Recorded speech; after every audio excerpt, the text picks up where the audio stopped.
One of my primary sponsors, Onyx Off-Road, sent me on Ultimate Adventure this year, and we started in Florence, Alabama. I knew that this would be the best way that we could possibly test all of the different aspects of our Toyota Tacoma. And even though I don't have enough footage to do its own standalone video, I've got some great stuff that I want to share with you now. And then once we watch how the Tacoma did off-road, we can talk about what we broke, we can talk about what did exceptionally well, and just the experience in general.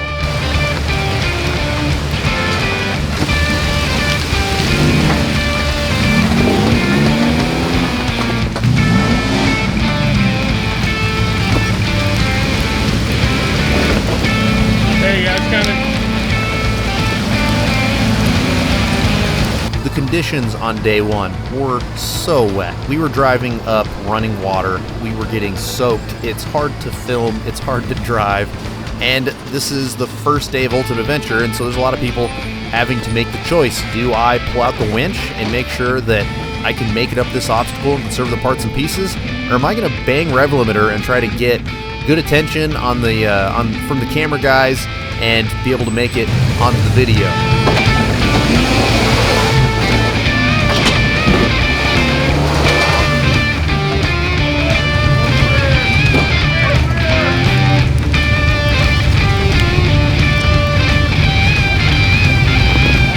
Some of these guys are going hard in the paint. I've done a number of things like UA. This is my first UA. But the key is an endurance race mentality, not necessarily like a sprint, get your 100-yard dash out of the way and go get your medal. That was wild. I thought for sure he was going over. I'm glad we captured it. Well, it's a big group. There's a lot more rigs, so we're gonna see what this video is about. The Tacoma, but you got to see some of this other stuff too. It wasn't long before I was going to need to break out the winch for the first time and try to use it to save my door. Now, rubbing is racing, and I went into this trip with full expectation of getting body damage, but I want to try to keep it to a minimum. Of course, this is still a brand new truck, and when I get back home, I want to be able to do the least amount of body work possible and save myself as much money as possible. So, in my opinion, you don't need to be so proud that you can't use a winch if it means that you can save yourself a little bit of money in the future and a little bit of work down the road.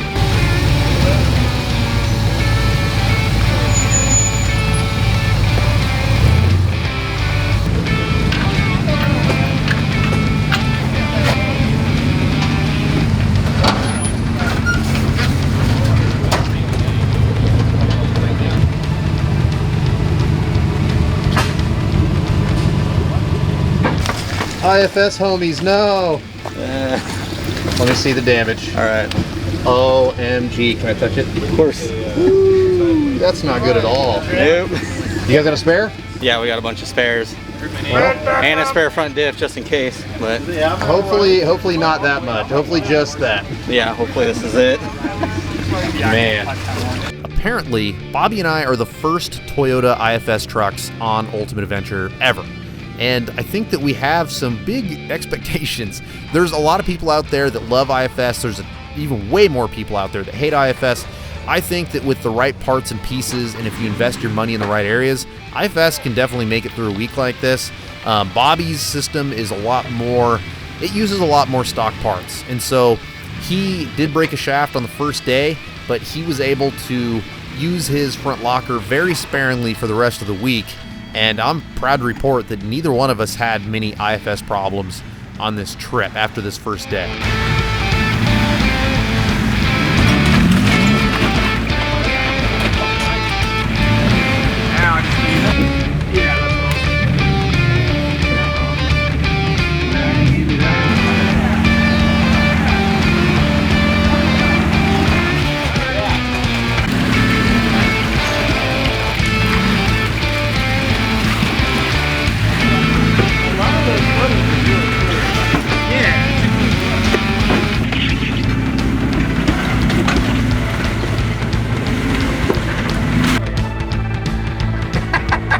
Good at all.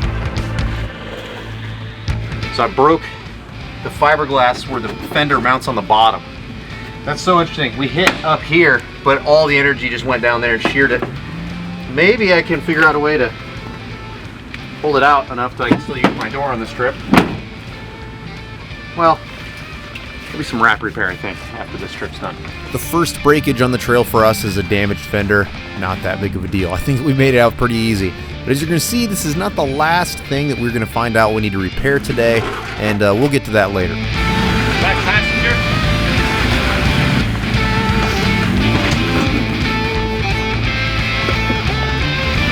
This is real wheeling out here. This has been so fun, and the Toyota is doing so much better than I thought it ever could. Of course, the shortcomings are like body related. It's not a real buggy, but the suspension is working super good. I mean, even the tires, everything. This is a real test of all these parts and components because of the fact that we're not talking about dry rock crawling. We're talking about sloppy clay, fresh rains, crazy humidity, crazy conditions. I've learned a lot about the Tacoma today. There was something like 24 vehicles on Ultimate Adventure this year, which is a humongous group. And we were towards the front of the group, which meant that when we finished the trail, we were waiting for quite a while for people to make their way back up and meet up with us at the end. And during that time, I discovered some air coming out of one of the tires. I could hear that it was definitely the inside rear sidewall. And so we decided to air up, we decided to hit the road and try to change it in the parking lot of the hotel.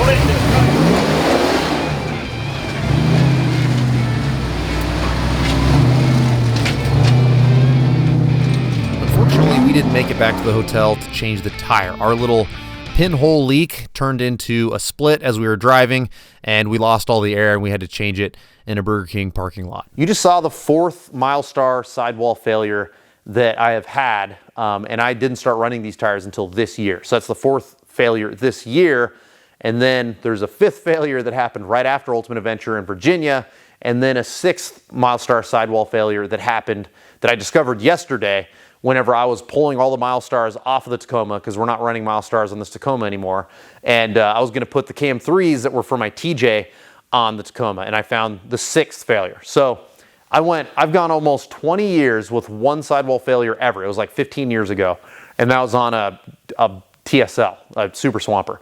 And now this year I've had 6 failures. Something's not jiving. Either those tires don't like the truck or my driving style, even though my driving style is grandma, like I wheel like a grandma, I wheel very slow and controlled.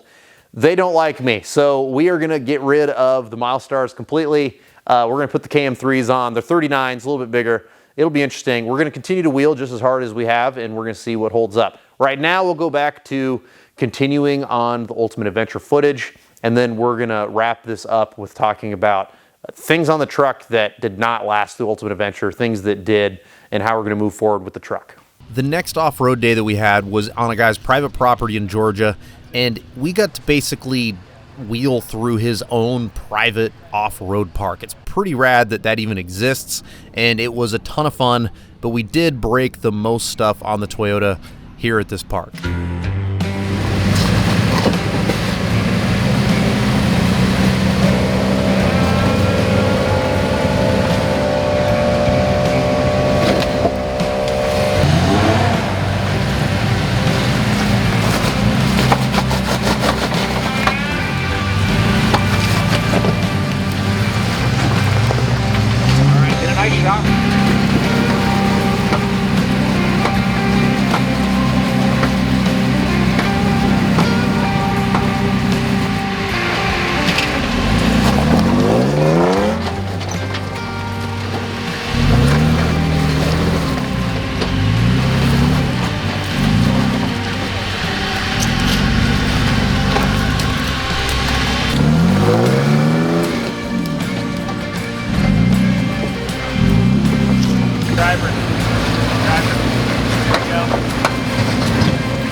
I try to do the 3-try rule for sure, especially when I'm in a group this big. And I'm number 2 of the group. I'm like the second in line. So I don't want to make us spend all day here. We're only supposed to spend half a day here. So after playing around with it a little bit, getting some spotting, Bobby stacked some rocks for me, we decided, let's just pull cable, let's go up it. And then, of course, later on, I watched the route that everyone else was doing, and it's one of those things where I wish that I could have spent a little bit more time and made my way up there under my own power. But on the next section, I think the Toyota completely redeemed itself and showed that it can crawl wet, cold rocks uphill and do it really well.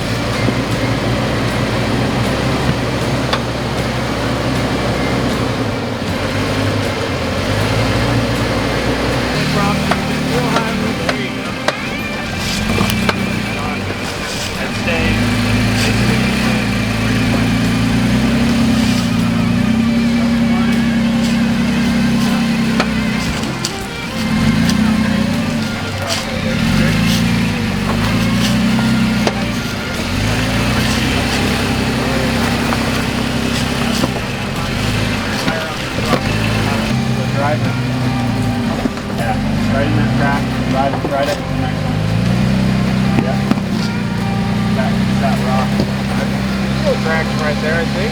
Yeah. Yep. Yep. Line it. Okay, driver, in that crack. Slip it. Oh, that's where you want me though, right? Yep. Close to anyway? Yep. Yep, right there. Great spot. Stay a little driver, and I ride this spot. You got a ledge coming up. So more driver. Okay, try it. Just pull power steering bump. Still too hot. You can smell it. Yeah. We've been having some issues today. So there's a big cross bolt that goes across the upper control arm, upper A-arm, or whatever you want to call it. And my friend Mike, when we were Moab, lost his nut and the whole thing started backing up.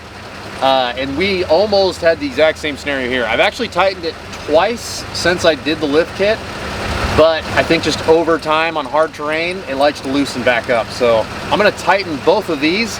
We have a bigger problem, and that is we have no power steering now. So there's only 16K on the pump, but it's been one hell of a 16K. So I don't know what we're gonna do there.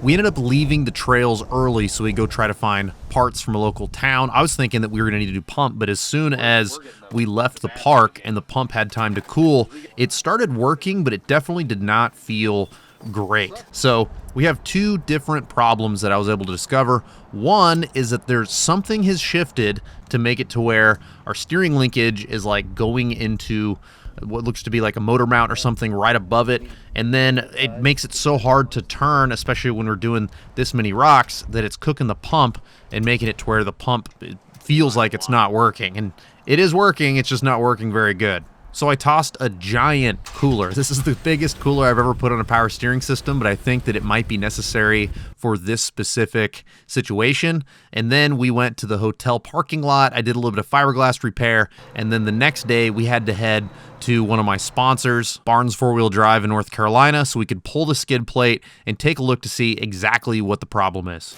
I'm pretty sure I figured out what is causing all these problems, at least part of it. And I'll have to show you to explain. This is gonna be kind of hard to see, but right here, the frame, I'm gonna try to focus on it. The part of this subframe is like peeling up, and this around where the weld is for the look, I don't think the sleeve goes all the way through, but anyway, around where the weld is like peeling up. I just disconnected the rack, so it's loose in there. I don't know how I'm gonna fix this yet, but it's a real problem for sure. There's a huge bolt. Let's see, where is it? This huge bolt goes all the way through, and it still was able to get enough deflection because we're putting so much strain on the rack that we're having issues where it mounts into the subframe.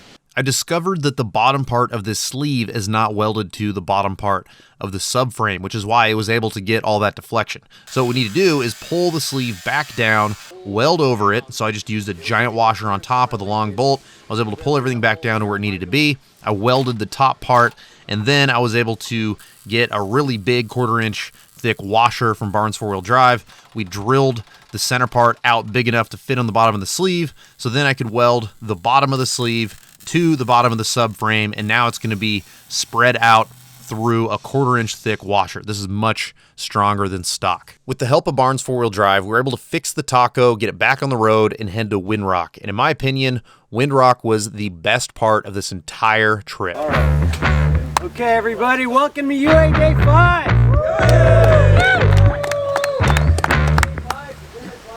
Now, I want to welcome back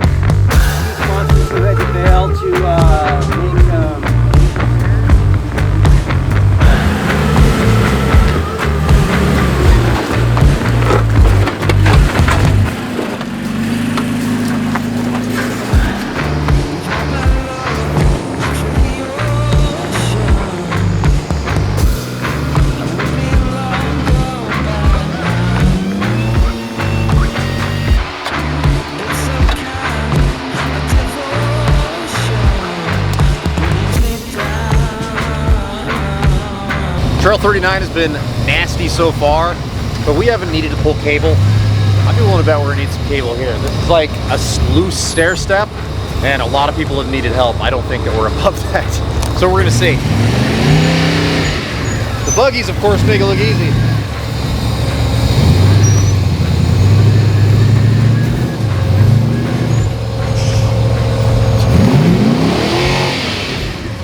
When Onyx told me that they were going to send me on Ultimate Adventure, Windrock was exactly the type of wheeling that I was hoping for. And the Toyota's the wrong tool for the job, honestly. Like, this is a buggy trail or like a very, very heavily modified like Jeep trail, but the Toyota did amazing. It actually shined more here than anywhere else on the whole trip.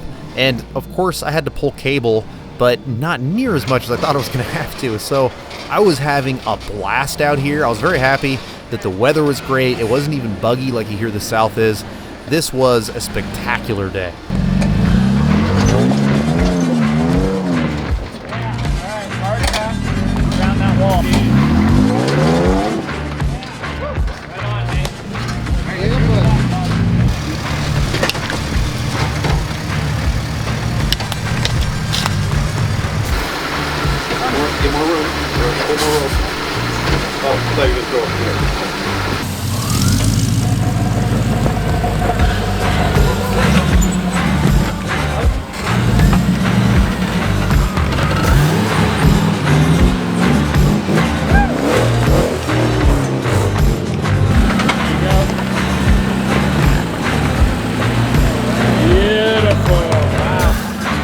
It's just gonna get it's gonna get a little sketchy for the next 2 feet.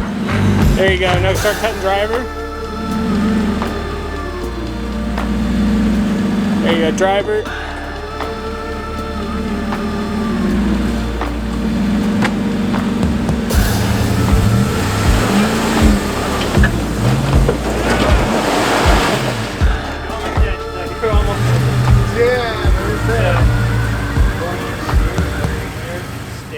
I've noticed that when you're in a group that has so many vehicles that exceeds like 10 or so, you start to get these subgroups within the group. And with us, we ended up falling in line with the real truck guys a number of times throughout the week. And so it's like you've got these like trail homies that you help each other out and you build a relationship with. And so we were constantly getting out and spotting for each other and moving rocks for each other and whatnot, and it was really cool to build these like sub friendships in Ultimate Adventure whenever we were on the trail.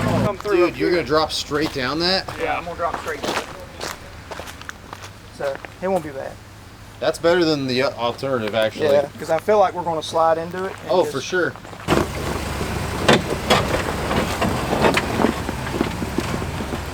It's steep, but you're in control.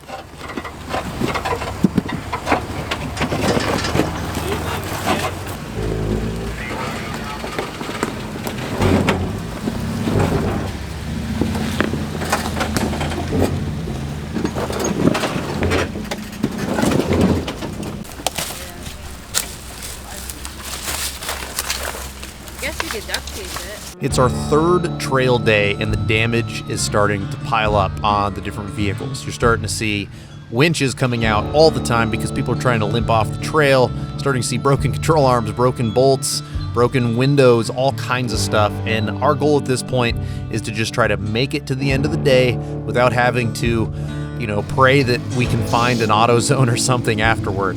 But we're about to cross what was, in my opinion, the hardest obstacle of all of Ultimate Adventure, especially because everyone that went in front of us, being at the back of the pack, they all had like 40s and 42s and V8s, and it was tore up. So this was going to take a lot of good spotting, a lot of good tire placement, and a little bit of luck.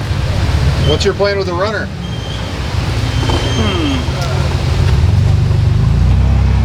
Passenger tires up on this. Get as far as I can go, and when it stops, pull the cable.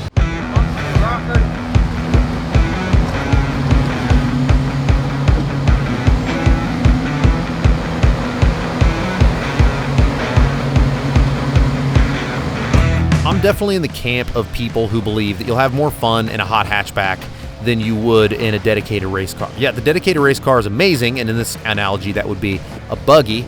But to take a full-bodied Toyota, which is our hot hatch, through what is essentially buggy trails, most off-roaders won't take their vehicles or ever see that trails like this exist. And of course, on camera, it doesn't look like much, right?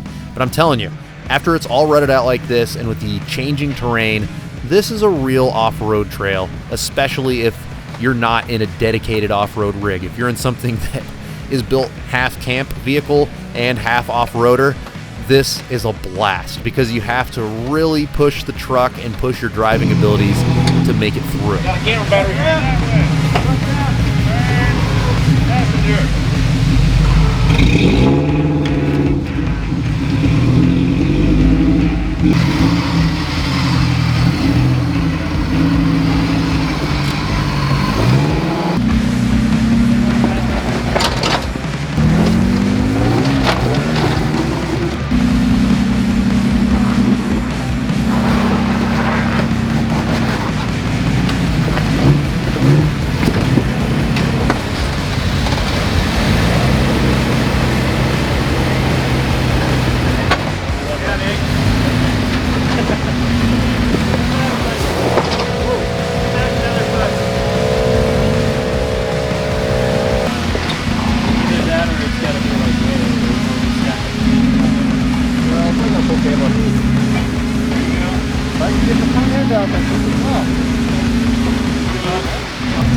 I hope that you are enjoying some of these random clips that I have of Ultimate Adventure.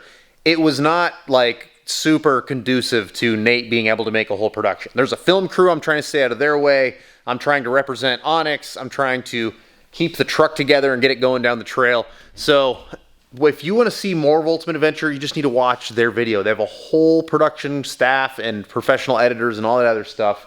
So here in a month or so when it comes out, I'll let everybody know. Now, my relationship with this truck has been bittersweet. Let's run through it. Front suspension. I get asked about the front suspension setup on this all the time.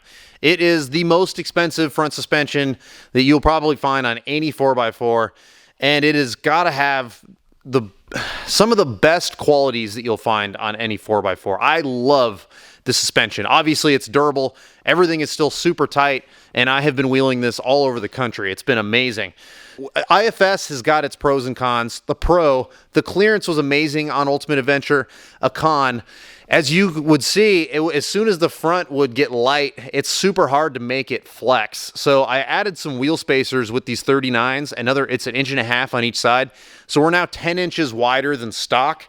And I'm hoping that that is going to help give a little bit of extra leverage to make it flex. So I'll still be fine tuning this over the coming months as I continue to wheel it. But anyway, it's super soft. It drives amazing, and it's proven to be really durable. So now that we're dealing with some of the steering stuff and we're getting that dialed, this truck is just getting better and better. Aluminum skid plates. I have wanted to try aluminum skid plates forever. I finally did. CBI hooked me up right before Ultimate Adventure. In fact, on my way down there, I stopped in Idaho, and they put a set of aluminum skids. I'd say thumbs up on the belly skid. The belly skid looks great, other than this little drop-down portion for the exhaust. I'm actually gonna relocate the exhaust, and I'm gonna cut that out and make it completely flat. But the front section here, I think that if you're a hardcore wheeler, I think steel's where it's at, which I know a lot of people say that. And for obvious reasons.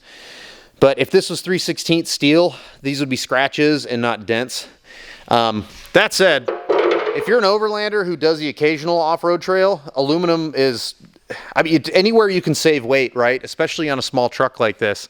So I'm going to keep rocking the aluminum for now, but long term, I'm probably going to build or buy a steel front skid plate, and then just keep that aluminum middle and modify it, just because, again, I'm trying to keep the weight down as much as I can.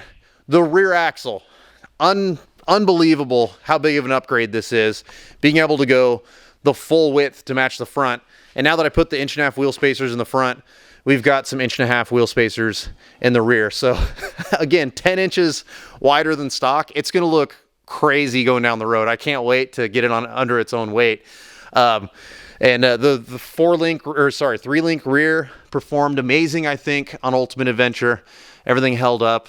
The truck overall just did amazing. The Adams drive shafts.